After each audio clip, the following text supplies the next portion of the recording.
Hello student, चलिए हम अपने चैप्टर पर आगे बढ़ते हैं। अपना चैप्टर 12th बायोलॉजी का जो चल रहा है पुष्पी पादपों में लैंगिक जनन। आज का जो टॉपिक है उसका नाम है नर युग्मकोद्भिद का परिवर्धन। इसके साथ ही एक टॉपिक और करेंगे जिसका नाम है नर युग्मकों का निर्माण। आज के अपने ये दो टॉपिक रहेंगे। इन दोनों टॉपिकों से पहले हमने एक टॉपिक लास्ट क्लास में जो किया था उसका नाम था लघु बीजाणु या परागकण की संरचना। ये लास्ट वीडियो में हमने किया था। इसके अंतर्गत हमने क्या की चीज समझी थी, जरा देखिए। जैसे कि पुंकेसर में ये होते हैं परागकोश। परागकोश के अंदर पाई जाती हैं लघु बीजाणुधानी। इन्हीं लघु बीजाणुधानी में होती हैं लघु बीजाणु मात्र कोशिका। लघु बीजाणु मात्र कोशिका के अर्धसूत्री विभाजन से बनती थी लघु बीजाणु चतुस्क। कुछ इस तरह के आपको बताए गए थे लघु बीजाणु चतुस्क। फिर इन्हीं लघु बीजाणु चतुस्क से ये चारों लघु बीजाणु एक दूसरे से हो जाते हैं अलग, जिन्हें लघु बीजाणु या परागकण कहा जाता है। इस तरीके से ये लघु बीजाणु अलग हो जाते हैं और इस तरीके से आपको ये टॉपिक करवाया गया था लघु बीजाणु या परागकण की संरचना। कुछ इस तरह के आपको बताया गया।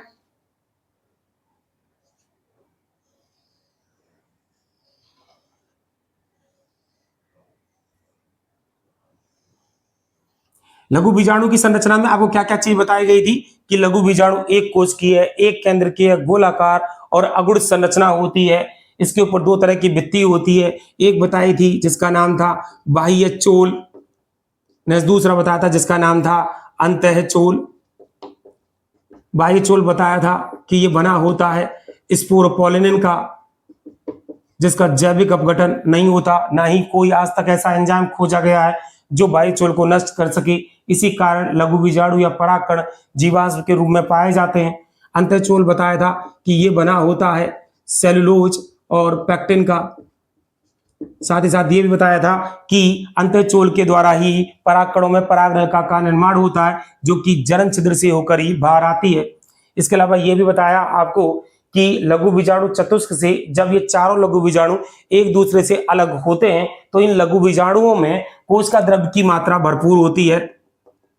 कोशिका द्रव्य की मात्रा भरपूर होती है, पर जैसे जैसे ये लघु बीजाणु का आकार बढ़ता है तो लघु बीजाणु का आकार बढ़ते बढ़ते इसके अंदर रिक्तिका बनने लगती है और रिक्तिका बनने के कारण कोशिका द्रव्य की जो मात्रा है वो केवल पर्दीय साइड में रह जाती है, यानी कोशिका द्रव्य की मात्रा कम हो जाती है। तो इस तरीके से आपको लघु बीजाणु या परागकण की संरचना करवाई गई थी। अब आगे का टॉपिक जो है वो ये है कि इन्हीं लघु बीजाणुओं का जो केंद्रक होगा वो आगे चल के विभाजन करेगा, समसूत्री विभाजन, जिससे इसमें दो केंद्रक बनेंगे और दो केंद्रक से दो कोशिका। जब दो कोशिका का निर्माण होगा तो इसी को कहा जाता है नर युग्मकोद्भिद। और इस दो कोश की अवस्था से जब आएगी तीन कोश की अवस्था तो उसे ही कहा जाएगा नर युग्मकों का निर्माण। तो ध्यान से देखना बेटा, लघु बीजाणु से, ध्यान से टॉपिक को समझना, लघु बीजाणु से नर युग्मकोद्भिद का निर्माण एवं नर युग्मकों के निर्माण की जो पूरी प्रक्रिया है उसे कहा जाता है, टॉपिक का नाम देखना बेटा, उसे कहा जाता है लघु युग्मक जनन, माइक्रो गैमेटोजेनेसिस। तो आज का जो आपका टॉपिक है उसका नाम ये है माइक्रो गैमेटोजेनेसिस, जिसके अंतर्गत आप दो टॉपिक समझेंगे, लघु बीजाणु से नर युग्मकोद्भिद का परिवर्धन और नर युग्मकोद्भिद से नर युग्मकों का निर्माण। देखिए जरा,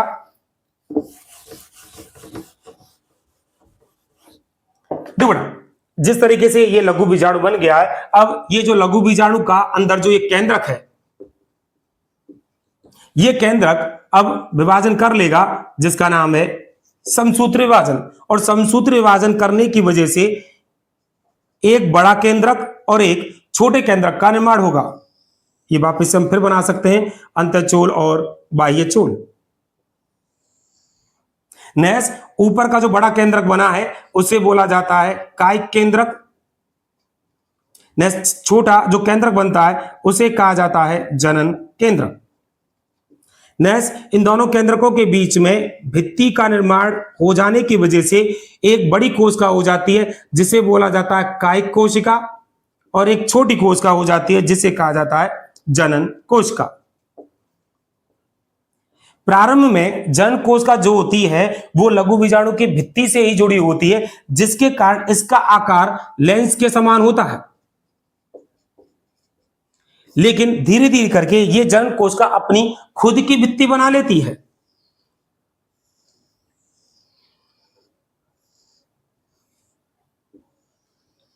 और खुद की भित्ति बना लेने के कारण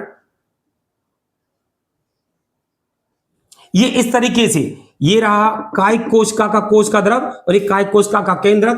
तो ये तो हुई बड़ी कोशिका जिसका नाम है कायिक कोशिका, और इस तरीके से ये हुई छोटी कोशिका जिसका नाम है जनन कोशिका। और ये जनन कोशिका कायिक कोशिका के कोशिका द्रव में ही तैरती रहती है। तो इस तरीके से जो दुकोष की अवस्था बनती है, इसी दुकोष की अवस्था को कहा जाता है नर युग्मकोद्भिद। तो आज का जो टॉपिक था वो ये था नर युग्मकोद्भिद का परिवर्धन। तो नर युग्मकोद्भिद का परिवर्धन कैसे हुआ कि लघु बीजाणु या परागकण का जो केंद्रक था उसने समसूत्र विभाजन किया, जिससे दो केंद्रक बने, एक बड़ा और एक छोटा। बड़े केंद्रक को बोला गया कायिक केंद्रक और छोटे केंद्रक को बोला गया जनन केंद्रक। दोनों के बीच में भित्ति बन जाने की वजह से एक बड़ी कोशिका बन गई जिसका नाम है कायिक कोशिका, और एक छोटी कोशिका बन गई जिसका नाम है जनन कोशिका। और इसी दुकोष की अवस्था को बोला गया है नर युग्मकोद्भिद। अब सुनो बेटा ध्यान से कि पुंकेसरों में जो परागकोश है और इस परागकोश के अंदर ही ये लघु बीजाणु परागकण या नर युग्मकोद्भिद बन रहा है। तो अधिकांश आवृतबीजी पौधों में, ध्यान से लाइन को सुनना, अधिकांश आवृतबीजी पौधों में परागण की क्रिया इसी दुकोष की अवस्था में होती है। इसी द्विकोष की अवस्था में होती है। परागण की क्रिया का मतलब तो आप जानते ही हैं। परागण की क्रिया का मतलब आपको इस तरीके से बताया गया था, जैसे कि एक पौधा जिस पर पुंकेसर है, पुंकेसर के अंदर यही परागकण बनेंगे। तो ये परागकणों का परागकोश से मुक्त होकर स्त्री केसर के वर्तिकाग्र तक पहुंचने की प्रक्रिया को क्या कहा जाता है? परागण क्रिया कहा जाता है। तो मैंने क्या बताया है कि अधिकांश तकरीबन 60% आवृतबीजी पौधों में परागण की जो क्रिया है वो इसी दुकोष की अवस्था में हो जाती है, जबकि अभी नर युग्मक का निर्माण हुआ भी नहीं है। तो इसका मतलब है नर युग्मकों का निर्माण इन आवृतबीजी पौधे जो कि 60% आवृतबीजी पौधे, उनमें नर युग्मकों का जो निर्माण होगा वो होगा यहां पर स्त्री केसर के वर्तिकाग्र पर। जब पराग नलिका बनेगी तब उनमें नर युग्मकों का निर्माण होता है। लेकिन 40% आवृतबीजी पौधे जो हैं, उन आवृतबीजी पौधों में नर युग्मकों का जो निर्माण है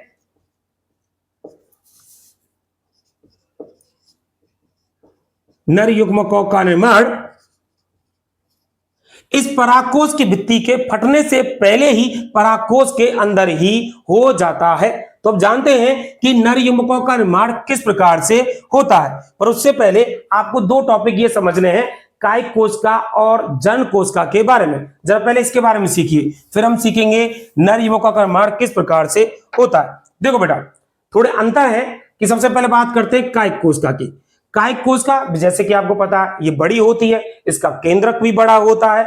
नेक्स्ट देखिए, ये कोशिका बड़ी, नेक्स्ट इसका जो केंद्रक होता है वो भी कैसा होता है? बड़ा। साथ ही साथ ये भी सीखिए कि इनका जो केंद्रक होता है, इस केंद्रक के अंदर संरचना जिसका नाम है न्यूक्लियोलस, जिसको हिंदी में कहते हैं केंद्र का, शुरुआत में जब कायक कोशिका बनती है तब तो इसमें न्यूक्लियोलस यानी केंद्रिका पाई जाती है, पर जैसे जैसे कायक कोशिका परिपक्व होती है तो इसमें न्यूक्लियोलस भी जो है वो अनुपस्थित हो जाते हैं। साथ ही साथ इस कायक कोशिका के कोशिका द्रव्य में सभी वो कोशिकांग पाए जाते हैं जो संख्या में भी ज्यादा होते हैं और आकृति में भी बड़े होते हैं। साथ ही साथ इस कायक कोशिका के कोशिका द्रव्य में आरएनए एवं प्रोटीन की मात्रा भी ज्यादा होती है। नेक्स्ट अगला देखिए जिसका नाम है जनन कोशिका। जनन कोशिका प्रारंभ में जब बनती है तब तो वो होती है लेंस के समान, लेकिन वो धीरे धीरे करके वो होने लगती है कृमि रूपी या तर्कु रूपी, यानी कि उसकी आकृति कुछ इस तरह की हो जाती है। और इस तरह की आकृति होने का कारण यह है कि जब ये अंतःचोल परागनलिका बनाएगा तो परागनलिका चूंकि पतली होती है, इसी कारण उस परागनलिका के अंदर ये जनन कोशिका आसानी से जा सकती है और नर युग्मकों का निर्माण कर सकती है।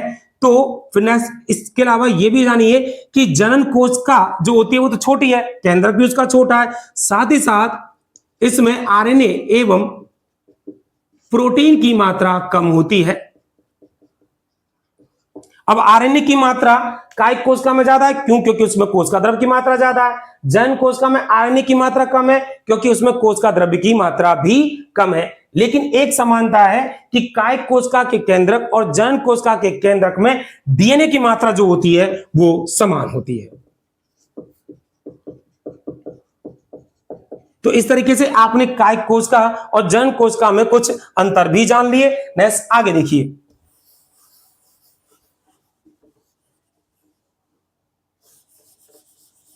देखिए बेटा, अब हमको जो टॉपिक करना है उस टॉपिक का नाम है नर युग्मकों का निर्माण। तो अब नर युग्मकों का निर्माण किस प्रकार से होगा कि जो जनन कोशिका आपको दिख रही है, इसी जनन कोशिका के द्वारा कर लिया जाता है समसूत्री विभाजन। और समसूत्री विभाजन करने की वजह से देखिए जरा, ये अंतःचोल, ये बाह्य चोल,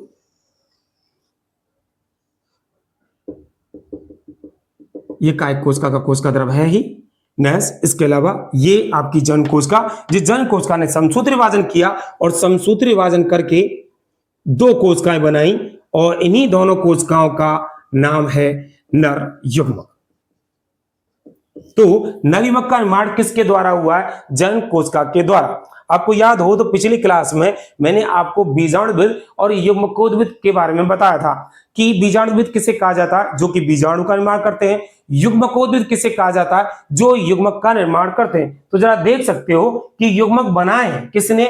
इस द्विकोषीय अवस्था ने, और इसी कारण जो युग्मक बनाता है उसे ही कहा जाता है युग्मकोद्भिद। तो ये हुआ नर युग्मकोद्भिद, क्योंकि आप पढ़ रहे हो नर वाला पार्ट। नेक्स्ट फिर मैंने ये भी बताया था कि कोई भी अवस्था जब शुरू होती है तो एक कोशिका से होती है। तो ये रही द्विकोष की अवस्था, उसे तो बोला गया है नर युग्मकोद्भिद। और नर युग्मकोद्भिद की जो प्रथम कोशिका थी उसको बोला गया था लघु बीजाणु या परागकण। तो आपको ये भी टॉपिक क्लियर हुआ कि नर युग्मक का निर्माण नर युग्मकोद्भिद की जनन कोशिका के समसूत्री विभाजन से होता है।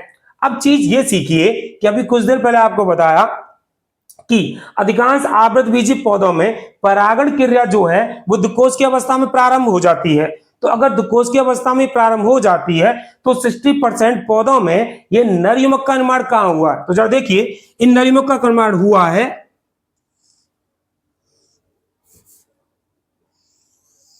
जब परागकण आ जाता है यहां, जब परागकण यहां आ जाता है, वर्तिकाग्र पर आ जाता है, तो इस परागकण के द्वारा जब पराग नलिका बनाई जाती है, जो कि बनाई जाती है अंतःचोल के द्वारा, तो इस पराग नलिका के अंदर ही ये जनन कोशिका आती है और जनन कोशिका यहीं पर करती है समसूत्री विभाजन और दो नर युग्मकों का निर्माण करती है।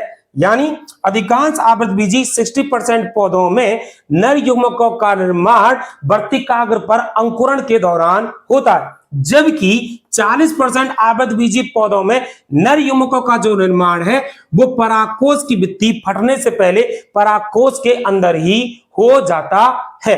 तो इस तरीके से आज आपने टॉपिक सीखे नर युग्मकोद्भिद का परिवर्धन एवं नर युग्मकों का निर्माण। तो इसके अंतर्गत आपने देखा कि लघु बीजाणु से द्विकोष की अवस्था बनती है जिसे कहते हैं नर युग्मकोद्भिद।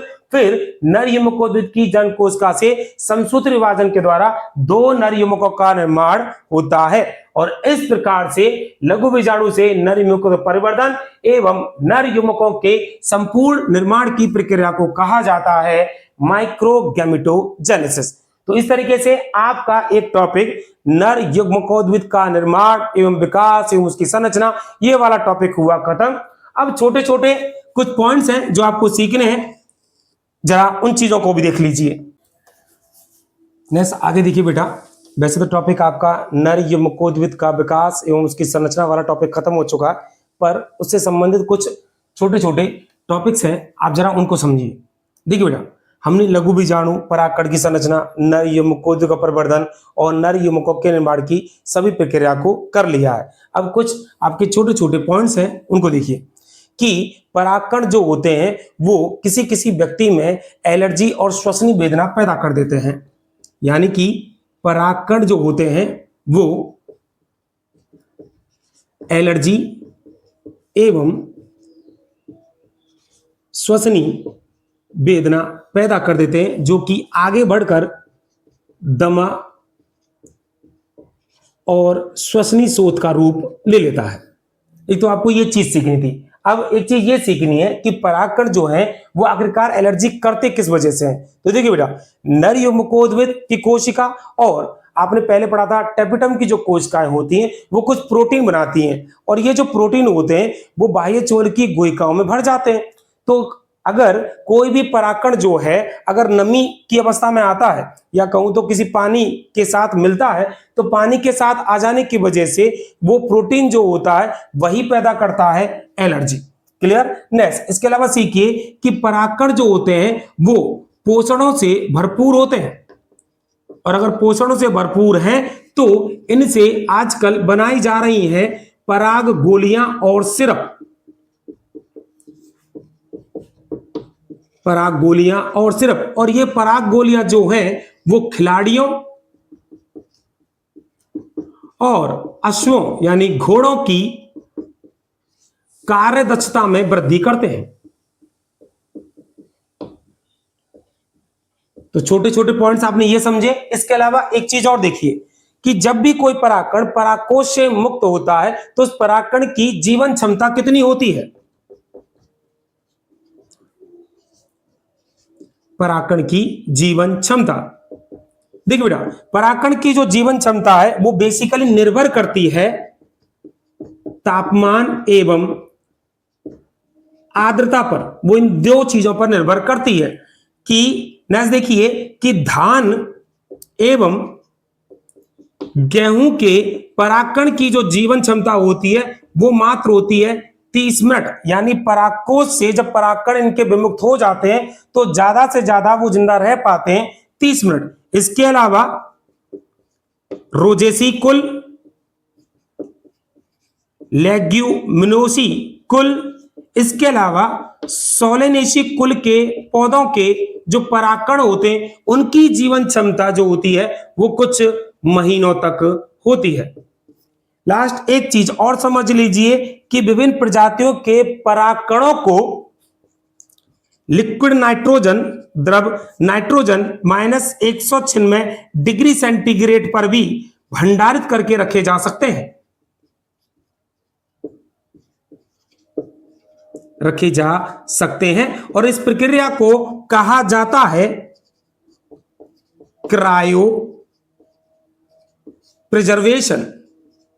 क्या बताया गया कि विभिन्न प्रजातियों के जो परागकण होते हैं उन्हें द्रव नाइट्रोजन में -196 डिग्री सेंटीग्रेड पर भी स्टोर करके रखा जा सकता है, जिस विधि का नाम होता है क्रायो प्रिजर्वेशन। और फिर ये भंडारित करके रखे गए इन्हीं परागकणों का आगे चल के कभी फसल प्रजनन कार्यक्रम में उपयोग कर लिया जाता है।